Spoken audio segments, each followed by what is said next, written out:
that entire choreography. Now keep in mind, it's gonna look a little different at the very beginning and the very end of what I do right here, because there's not multiple of me.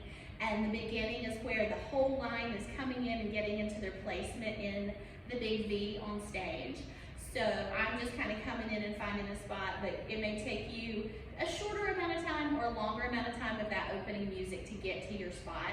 If you get there earlier, you're just standing with your good posture and your hands on your left hip, because that left hip is the one that's going to start dropping first. And we're waiting for that little part of the music where we open up our arms and we're ready to do it.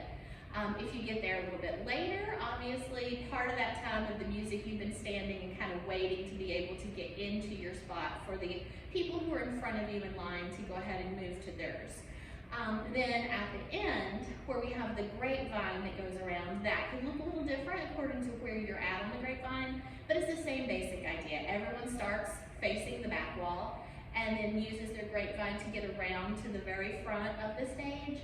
And so the only difference would just be where you turn, because once you get to that front right corner of the stage, that's where you're going to step across, and be sure you turn front so that you're going across the stage forward rather than facing the back anymore. So it's like a big outward circle, and when you get up to the front, that's where you're facing the audience and you're going across the front of the stage.